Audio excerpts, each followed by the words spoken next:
오늘의 말씀은 잠언 23장 22절에서 26절입니다. 구약 페이지로는 937페이지입니다. 다 찾으셨으면 함께 교독하겠습니다. 함께 합독하겠습니다. 읽겠습니다. 너를 낳은 아비에게 청종하고 내 늙은 어미를 경히 여기지 말지니라. 진리를 사되 팔지는 말며 지혜와 훈계와 명철도 그리할지니라. 의인의 아비는 크게 즐거워 것이요 지혜로운 자식을 낳은 자는 그로 말미암아 즐거울 것이니라. 내 부모를 즐겁게 하며 너를 낳은 어미를 기쁘게 하라. 내 아들아, 내 마음을 내게 주며 내 눈으로 내 길을 즐거워할지어다. 아멘.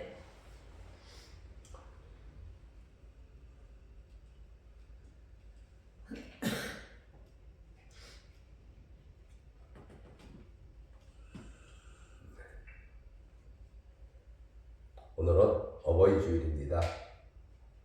그래서 오늘의 말씀을 가지고 하나님과 관계를 맺고 있는 부모님의 즐거움이라는 제목으로 말씀을 전해보려고 합니다. 오늘날 부모와 자녀 사이에 질서를 부여하시는 하나님의 말씀입니다. 하나님이 재창조를 이루어 가시는 역사 가운데 주시는 말씀으로 부모와 자녀 사이의 관계와 질서는 재창조에서 매우 중요한 자리를 차지한다고 볼 수 있습니다. 인간이 혼돈과 공허를 향해서 끌고 가는 역사의 행로 가운데 하나님께서 이를 되돌리는 하나님의 재창조를 위한 말씀으로 한 사람의 인생과 사람과 사람 사이의 관계와 질서가 어디서부터 어떻게 바로 세워지는지를 말씀하고 있습니다. 오늘날 부모와 자녀 사이에는 많은 갈등이 발생하고 있습니다. 예전에도 이러한 갈등이 전혀 없었다고는 말할 수 없지만 예전과 비교하면 부모님의 권위에 대한 인식이 많이 달라져 있음을 알 수가 있습니다. 예전과는 살아가는 환경이 많이 달라졌기 때문에 그것에 맞추어 인식도 달라졌을 겁니다. 그럼에도 불구하고 부모와 자녀 간에 생명을 이어가는 구조는 변함이 없습니다. 오늘날에도 여전히 동일한 거죠. 누구나 할 것 없이 우리는 누군가의 자녀로 이 땅에 태어났고 또 누군가의 부모가 되었으며 또는 될지도 모릅니다. 생명의 릴레이, 생명을 이어가는 이 구조는 세상 끝날까지 끊이지도 않을 것이며 또한 변하지도 않을 겁니다. 하나님은 부모를 생명의 통로로 세우셨으며 낮과 밤과 추위와 더위와 여름과 겨울과 심음과 거둠이 쉬지 아니하는 것처럼 부모를 통한 생명의 출생 또한 계속 이어질 겁니다. 그러므로 주님은 부모와 자녀라는 이 관계에 질서를 부여하셨습니다. 이 질서는 인간 사회의 근간이 됩니다. 부모에게는 자녀에 대한 사랑을 그 마음에 심어놓아서 자녀를 양육하고 돌보는 일에 헌신과 희생을 하게 합니다. 그러한 헌신과 희생에도 불구하고 불평과 불만이 아닌 기쁨과 즐거움으로 이 거룩한 부담을 부모님은 받아들었습니다. 그러한 부모님들에게 축복이 있기를 축원합니다. 그렇다면 이에 대해 자녀들에게는 그에 상응하는 무언가를 부여했겠죠. 자녀에게서 내적 마음으로 그리고 외적 반응으로 나타나도록 말입니다. 부모와 자녀 간의 사랑과 신뢰와 관계가 유지되도록 하기 위해서 말입니다. 이것이 확장되었을 때 사람과 사람 사이에서도 이루어지는 것이겠죠. 그런데 이것은 단순히 부모와 자녀라는 인간과 인간 간에 주어지는 윤리나 의무만은 아니라는 겁니다. 그 이상을 구현하기 위한 것이죠. 즉, 관계를 설정하는 겁니다. 하나님과 인간 사이에, 부모와 자녀 사이에, 그리고 더 나아가서 사람과 사람 사이에, 사람과 온 피조물 사이에 관계를 설정하는 겁니다. 하나님이 인간에게 어떤 질서를 세우실 때는 그것이 곧 하나님의 형상을 따르는 것입니다. 하나님이 자신의 형상을 인간에게 투영하는 것으로, 그러므로 하나님은 우리를 창조하실 때 하나님의 형상으로 지었다고 말씀하십니다. 끊임없이 하나님과 소통하면서 모든 필요를 하나님으로부터 공급받으면서 무엇이든 하나님이 주시는 것을 전하는 통로의 역할을 감당하도록 하게 하였습니다.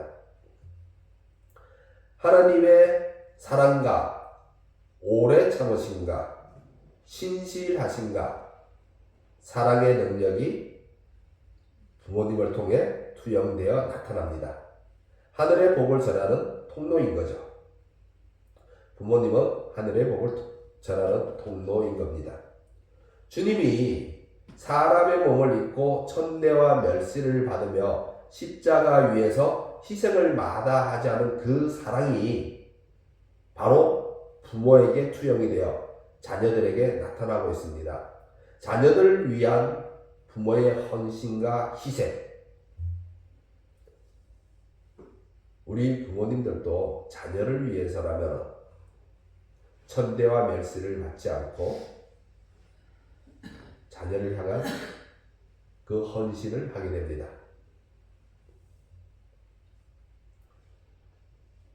그렇다면 자녀에게도 마찬가지로 하나님의 형상을 통해 부모에 대한 공경과 존중과 순종이 자녀들에게 나타나야 합니다. 물론 지금은 우리 안에 있는 하나님의 형상이 부패하고 왜곡되어서 하나님이 공급하시는 것이 무엇이든 간에 제대로 전해지거나 표현되지 않고 있지만 말입니다. 그것으로 인해 부모와 자녀 간에도 하나님이 이루시는 질서 안에서 관계를 나누지 못하는 경우가 안타깝게도 발생하게 됩니다. 무질서와 혼돈의 뉴스를 불안과 걱정과 염려로 듣게 됩니다. 하나님이 배제된 관계, 인간 스스로 이루려는 질서로 나타나는 현상, 그 현상으로 혼돈과 공허가 나타납니다. 이는 창조 이전의 세계로 돌아가는 거죠. 하나님은 창조를 하셔서 질서를 세우지만 인간은 혼돈과 공허를 만들어가면서 창조 이전으로 자꾸 돌리려고 합니다. 그래서 하나님은 다시 말씀으로 재창조를 시작하신 겁니다. 재창조를 시작하신 하나님이 우리에게 말씀을 주셨습니다. 바로 가정에 대한 말씀을 말입니다.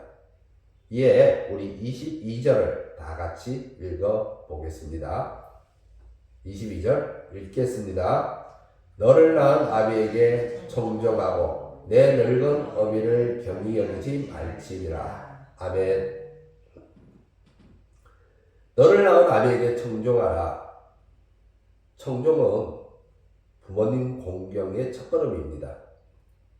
이는 자녀가 부모님과 소통하겠다는 자녀의 온유함의 표현이면서 부모님에 대한 존중인 거죠. 즉 하나님이 이루시는 질서 안에서 부모님과 관계를 맺겠다는 겁니다. 부모가 완벽한 존재여서가 아닙니다. 부모는 완벽한 존재가 아니죠. 주님이 자녀에게 청정하라고 하는 것은 부모가 완벽해서가 아닙니다. 오늘날 부모와 자녀 관계에서 생기는 문제가 뭐냐면 자꾸 자녀가 부모를 바라볼 때 내 부모가 완벽하다는 기준에서 바라보려고 합니다. 그러다 보니 내 부모의 허물이 생기면 그것을 자꾸 꺼내어서 갈등을 만들게 되죠. 그러나 주님은 우리가 완벽해서가 아니라 불완전함에도 불구하고 자녀에게 청정하라고 합니다. 부모가 자녀에게 하는 모든 것들이 자녀를 위한 것일 수는 있어도 그 하는 모든 것들이 지혜롭다고 할 수는 없겠죠. 도리어 자녀에게 해가 되는 어리석은 것일 수도 있습니다. 그럼에도 주님은 자녀에게 청정하라고 하는데 이는 부모가 하나님과 맺는 관계가 있기 때문입니다. 먼저 첫 번째를 보면 부모는 생명의 통로입니다. 하나님이 부모를 통해서 생명을 주십니다. 그러므로 자녀의 생명은 부모를 통해 주어지죠. 생명의 통로로서 하나님과 관계를 맺습니다. 이것이 하나님과 맺는 첫 번째 관계입니다. 이는 믿는 사람이나 믿지 않는 사람이나 동일합니다. 이것만으로도 충분히 우리 부모는 공경받을 자격이 있습니다. 그런데 여기서 하나 더 나아가죠. 하나님은 부모에게 자녀의 양육과 교육을 위탁하였습니다. 부모는 이를 위해 헌신과 희생을 하죠. 예수님 안에서 하나님의 사랑이 보였습니다. 주님은 늘 말하죠. 내 안에서 하나님의 사랑을 보였다고. 마찬가지로 부모님 안에서도 하나님의 사랑이 자녀에게 나타납니다. 즉 생명의 통로였지만 또한 사랑의 통로로서 하나님과 관계를 맺습니다. 이것이 하나님과 맺는 두 번째 관계입니다. 이렇게 부모님은 하나님과 두 관계를 맺고 있습니다. 이에 부모는 공경받아야 합니다. 부모와 하나님이 이렇게 관계되어 있기에 부모를 공경하는 것은 곧 하나님을 예배하는 행위가 되는 거죠. 그런데 자녀가 부모에게 대하는 태도는 바로 이 들으려라 하는 마음, 청종의 마음에서부터 시작되고 달라지게 됩니다. 따라서 듣는다는데 우리가 주의를 기울일 필요가 있습니다. 내 속에 듣는 마음이 있는지, 하나님의 형상을 통해 소통이 이루어지고 있는지를 성찰해 볼 필요가 있습니다. 또한 이는 반드시 부모와 자녀 간에만 한정된 것이 아니죠. 부모와 자녀의 관계가 더 확장되면 어떻게 되죠? 누구에게나 적용이 되는 것으로 서로 남과 남이 만나 대화를 하더라도 마찬가지입니다. 듣지 않는다는 것은 상대에 대한 존중과 배려가 없음을 나타내는 것이죠. 이를 우리는 너무나 잘 알고 있습니다. 내가 상대를 무시하려고 들면 어떻게 하죠? 상대의 말을 무시해버리게 되죠. 그렇다면 더더욱이 부모에게 듣는 마음을 갖는 것은 부모님을 존중하는 첫걸음임을 우리 모두 이해를 할 수 있을 겁니다. 듣지 않는 자녀는 그 마음이 선하다고 하더라도 내 아이는 착해, 선해라고 하지만은 그러나 듣지 않는 자녀는 부모에 대한 존중이 부족해질 수밖에 없습니다. 그리고 이것은 하나님의 자녀의 태도로 나타나는 거죠. 사무엘이 사울에게 질책할 때도 바로 이 말씀으로 질책을 했습니다.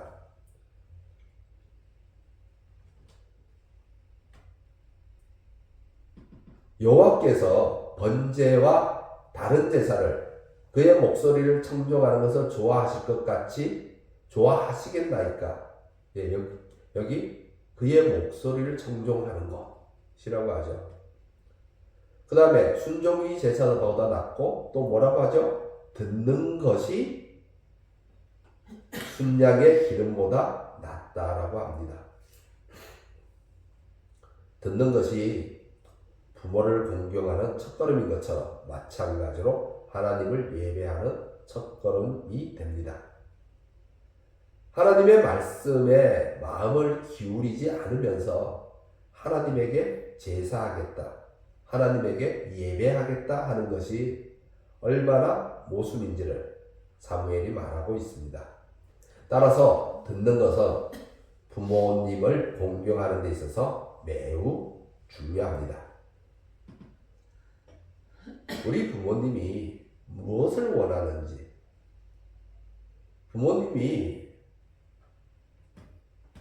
부모님의 뜻이 무엇인지를 내가 알아야 되는데, 부모님의 뜻과는 아무 상관없이 부모님의 뜻이 어떻든 간에, 부모님이 무엇을 원하든 간에 내가 부모님에게 열심히 잘하는 것, 물론 그것도 괜찮지만은, 그러나 그것보다 더 중요한 것은 우리가 부모님과 소통을 하며 부모님의 뜻을 아는 것이 더욱더 중요합니다.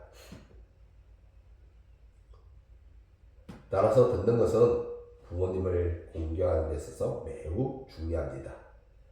그리고 하나님을 예배하는 데 있어서도 매우 중요하죠. 듣는 마음이 여러분에게 있기를 바라며, 또한 자녀들에게 듣는 마음을 갖도록 양육하는 성도 여러분이 되시기를 주님의 이름으로 축원합니다. 그런 다음 내 늙은 어미를 경히 여기지 말라라고 합니다. 이 말씀 속에는 하나님이 우리에게 던지는 두 가지 메시지가 있습니다. 첫 번째는 늙은 어미를 경히 여기는 것. 이는 혼돈과 공허의 범죄 안에 들어가는 것입니다. 혼돈과 공허가 우리의 삶을 삼키고 있다는 경고의 메시지이죠. 자기 부모를 업신여기는 것, 자기 부모를 무시하는 것은 바로 죄가 나타내는 혼돈과 공허의 모습입니다. 이를 주님은 경계하고 있습니다. 두 번째는 하나님이 제시하시는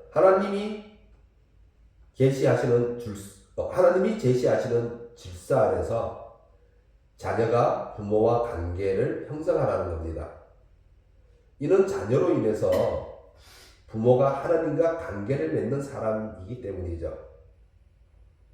내 늙은 어미를 경히 여기지 말라라고 하는 말 속에는 바로 그것을 기억하라는 겁니다. 마음에 새겨두라는 겁니다. 나로 인해서 내 부모가 생명의 통로로, 사랑의 통로로 하나님과 관계를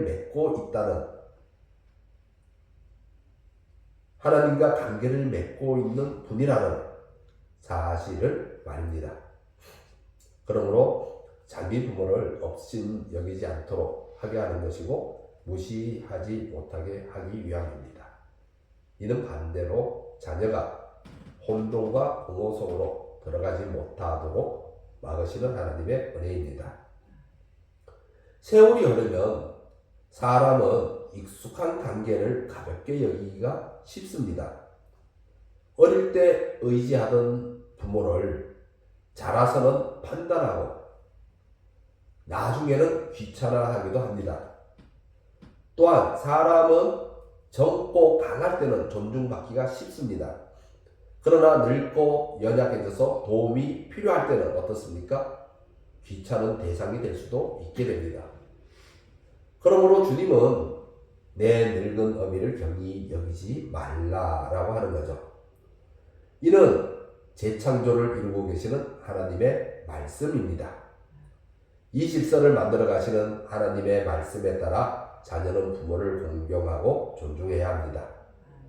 자녀로 인해서 생명의 통로로, 사랑의 통로로 하나님과 관계를 맺었고 그 관계 속에서 자녀가 태어났기 때문이죠. 그러므로 자녀는 부모님을 통해서 하나님을 바라보아야 하고 하나님의 권위 안에서 부모님의 권위를 존중해야 합니다. 23절을 다 같이 읽어보겠습니다. 읽겠습니다. 진리를 사되 팔지는 말며 지혜와 훈계와 명철도 그리할지니라. 아멘. 22절이 주님의 재창조의 역사 안에서 이루는 관계와 질서라면 23절은 22절을 위한 실천 방안입니다. 진리는 하나님의 말씀이죠.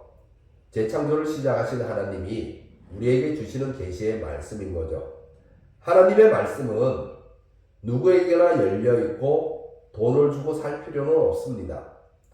돈을 주고 산다 하더라도 성경책이라는 만들어진 제품을 사는 것이지 하나님의 말씀을 주고 사는 것은 아니죠. 그렇다면 오늘 말씀은 진리를 사라고 하는데 우리는 무엇으로 이 진리를 사야 할까요?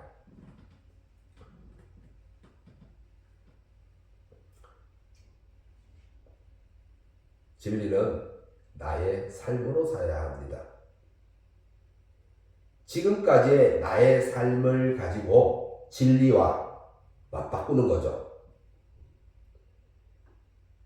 예전에는 이 말씀을 주실 때 예전에는 어떻게 거래를 했죠? 상업이 어떻게 이루어졌죠? 물론 그 고대 근동에는 화폐가 있을 수도 있었겠지만 그러나 그 고대 근동에는 주로 뭐로 이루어졌죠? 물물교환. 물물교환으로 이루어졌습니다. 화폐가 있던 시절도 물물교환은 꽤 이루어졌고 제가 어릴 때도 그런 물물교환이 이루어졌던 것으로 기억합니다.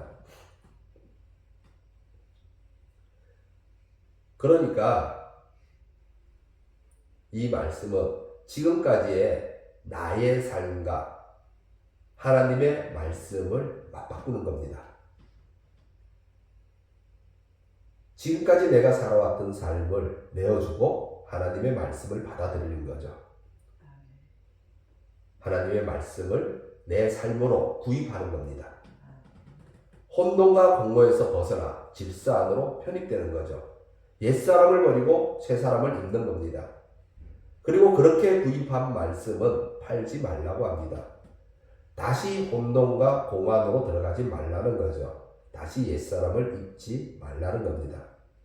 이는 우리의 연약함에 대해 주시는 하나님의 말씀입니다. 우리는 돈 때문에, 권력 때문에 진리를 팔 수가 있습니다. 부를 쌓기 위해, 권력을 쟁취하기 위해 양심을 팔고 정직을 팝니다. 또한 대인관계에 있어서도 진리를 팔 수가 있습니다. 세상 사람과의 관계가 단절되는 것이 두려워서 세상 지혜와 진리를 맞바꾸게 됩니다. 물물교환하게 되죠. 또는 편안하기 위해서 귀찮기 때문에 진리를 팔 수가 있습니다.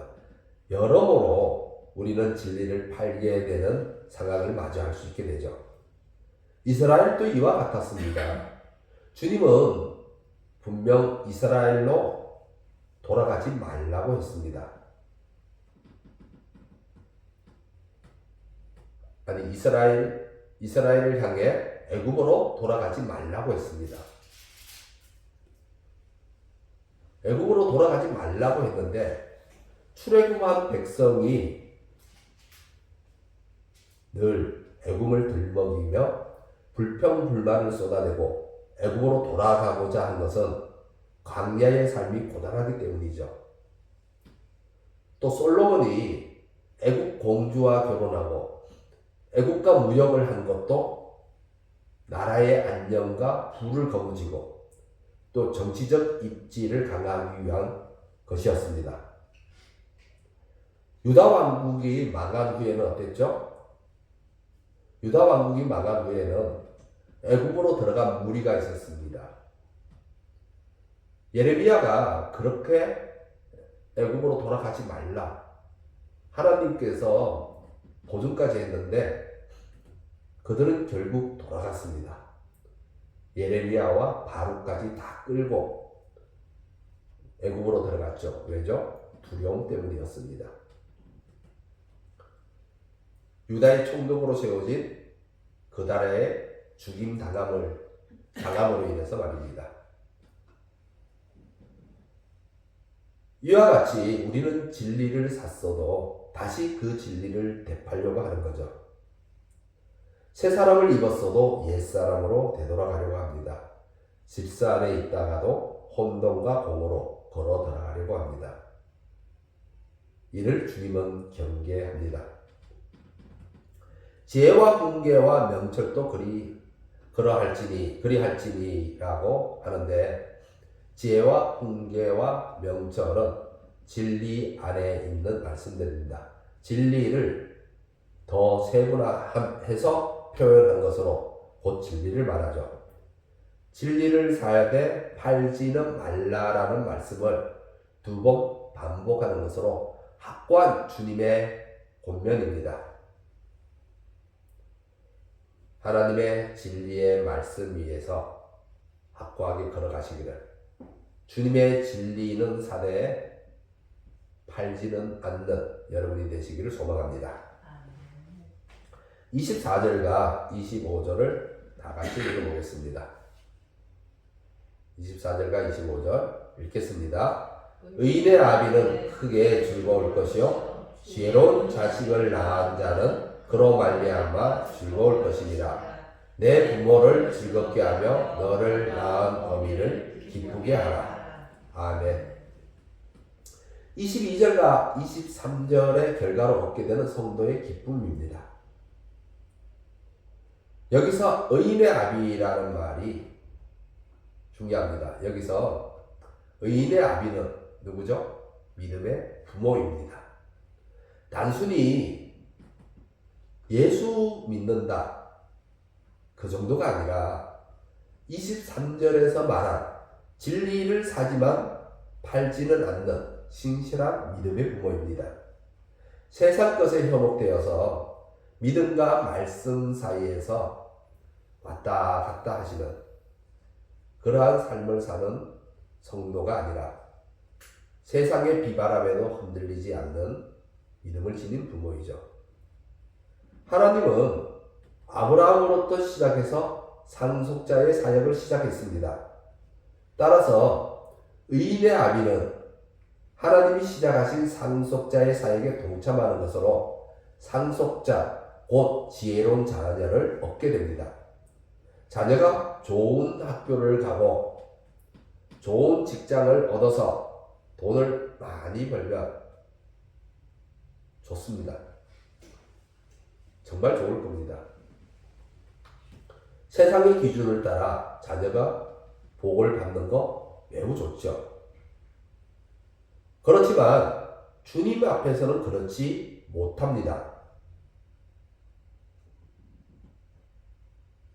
우리가 부모로서 자녀가 세상 복을 누리는 것은 매우 좋지만, 그러나 그것이 주님 앞에서는 그렇지 않다는 사실을 우리는 주의를 해야 합니다. 그래서 시편에서는 이렇게 말하죠. 재물이 늘어도 거기에 마음을 두지 말라 라고 하나님은 주의를 주고 있습니다. 주의 성도에게도 세상의 복은 주어집니다. 주의 성도에게 세상의 복이 주어지지 않는 것은 아니죠. 주어집니다. 그러나 의인의 아비는 그것으로 자기의 기쁨과 즐거움과 자랑으로 삼지 않는다는 거죠. 무엇이 그에게 기쁨과 즐거움과 자랑이 되어야 하는지를 성경은 말하고 있습니다. 의인의 아비가 크게 즐거워하는 것,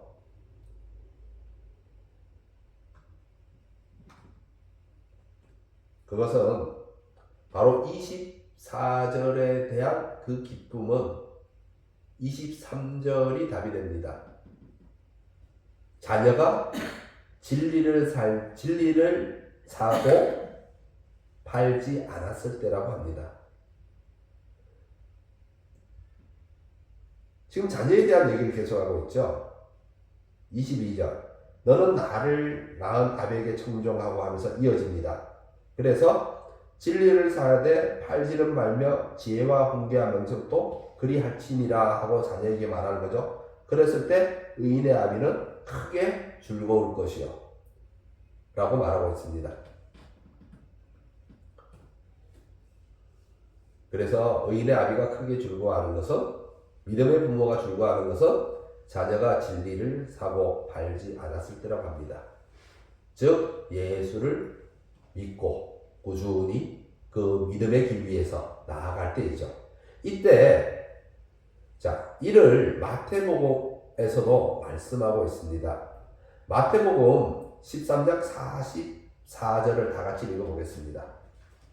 시작 페이지로는 23페이지입니다. 우리가 너무나 잘 알고 있는, 특히 주일학교에서 많이 듣는 얘기죠. 마태복음 13장 44절, 시작 페이지로는 23페이지.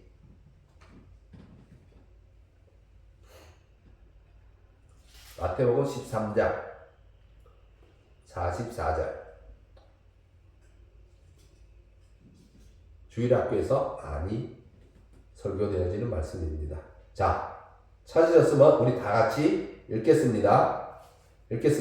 천국은 마치 밭에 감추인 보화와 같으니 사람이 이를 발견한 후 숨겨두고 기뻐하며 돌아가서 자기의 소유를 다 팔아 그 밭을 사느니라. 아멘. 네. 뭐라고 하죠? 기뻐하며 돌아가서라고 합니다. 무엇으로 인해 기뻐하며 돌아갑니까? 천국입니다. 천국에 대한 소망이야말로 의인의 아비에게는 참된 기쁨이 됩니다. 그리고 그 자녀가 동일한 소망을 공유할 때 이 기쁨은 배가 됩니다. 한 사람이 보화를 위해 밭을 샀습니다. 보화는 어떻죠? 보화는 직접 살 수가 없습니다. 그 가치가 너무나 엄청나서 자신의 모든 것을 다 팔아도 직접 살 수 있는 능력은 없습니다. 그래서 직접 살 수 없죠. 그래서 밭을 사는 거죠. 마찬가지로 천국은 직접 살 수가 없습니다. 그래서 의인의 아비의 자녀는 무엇을 샀죠? 오늘의 말씀에서 진리를 샀습니다. 이것이 지혜인 거죠. 믿음의 부모의 지혜는 그 자녀의 지혜가 됩니다. 그래서 믿음의 부모는 지혜로운 자녀로 인해서 즐거움을 얻게 되죠. 가정의 선순환이 일어나는 겁니다. 주님 앞에서 말이죠. 그러므로 성경은 말하고 있습니다. 부모된 우리에게 말하고 있죠. 부모로서 참 즐거움을 어떻게 누릴 수 있는지를 말입니다. 부모는 하나님으로부터 자녀의 양육과 교육을 위탁받은 교육기관입니다. 그 의무를 다할 때 자녀로 인한 근심은 끊어지고 즐거움을 얻을 수 있게 됩니다. 그러나 자녀를 방치할 때 즐거움이 아니라 근심과 걱정과 염려가 어느 날 쓰나미처럼 밀려올 수 있습니다. 신앙교육이 되지 않을 때 말입니다. 자녀의 세상에서의 성공은 잠시의 기쁨일 뿐입니다. 자녀의 성공에 도취되기가 쉬운데 그것은 잠시죠. 그러나 자녀가 꾸준히 어떻게 살아가는지, 자녀의 이 살아가는 삶은 부모에게 지속적인 기쁨을 안겨줄 수도 있고 아니면 끊이지 않는 근심과 걱정을 안겨줄 수도 있습니다. 자녀를 향한 25절의 권면, 내 부모를 즐겁게 하며 너를 낳은 어미를 기쁘게 하라는 이 권면의 말씀이 바로 이 범주 안에 들어가는 것이죠. 이 권면의 말씀을 자녀가 받아들일 수 있는지, 받아들일 수 없는지,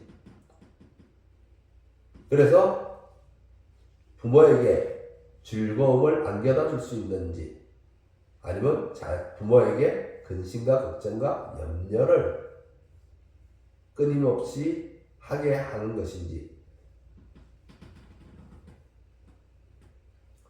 오늘 어버이날을 맞이하여 자녀에게 무엇을 남겨줄 것인지를 깊이 고민해 보시기 바랍니다. 26절을 다 같이 읽겠습니다. 내 아들아, 내 마음을 내게 주며 내 눈으로 내 길을 즐거워할지어다. 아멘. 26절의 말씀은 부모의 입을 빌려 주님께서 성도들에게 권면하는 말씀으로 오늘 말씀의 결론이 됩니다. 주님은 뭐를 원하죠?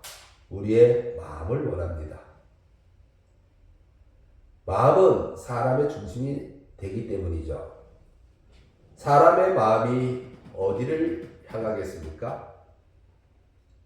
우리의 마음이 어디를 향합니까? 주님은 우리의 마음이 어디를 향하는지를 잘 알고 있습니다. 그래서 주님이 이렇게 말씀하시죠. 너희 보물이 있는 곳에는 너희 마음도 있으리라 라고 합니다. 우리는 우리의 마음은 보물이 있는 곳에 있을 수 있습니다. 우리의 마음은 보물이 있는 곳에 빼앗기죠. 우리는 보물이 있는 곳에 우리의 마음을 빼앗기는 연약한 존재이지만, 그렇지만 주님은 그 연약함을 붙드십니다.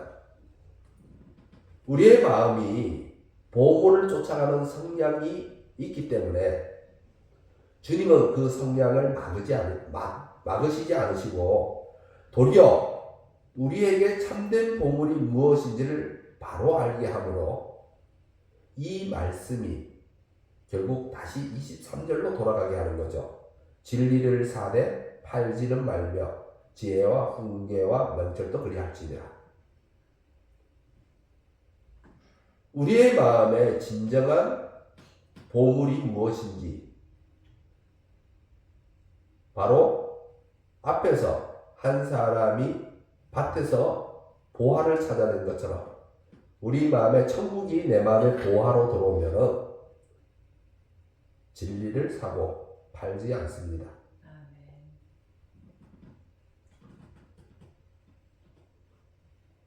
그래서 26절 하반절을 보면은 내 눈으로 내 길을 즐거워할지어다 라고 하는 것입니다. 우리로 하여금 우리 주님이 인도하는 길을 즐거워하게 하는 겁니다. 우리의 마음이 주님이 인도하는 길 위에 놓이게 됩니다. 사랑하는 성도 여러분, 여러분의 자녀가 그 마음을 주님에게 내어드리며 그들의 눈으로 주님의 길을 즐거워하게 하십시오. 그러면 그것이 의인의 아비가 된 여러분에게 반드시 즐거움으로 보상될 겁니다. 여러분의 자녀가 주님이 인도하는 길리를 걸으면서 여러분에게 청종하게 될 것이고 자기 부모를 존중하고 공경하게 될 겁니다. 그리고 또한 여러분에게는 믿음의 상속자로서 여러분이 걸어가신 길을 즐거워하며 따라서 가게 될 겁니다. 하나님과 관계를 맺고 있는 부모님의 즐거움이 바로 이것입니다. 바로 여러분의 즐거움이 됩니다. 기도하겠습니다.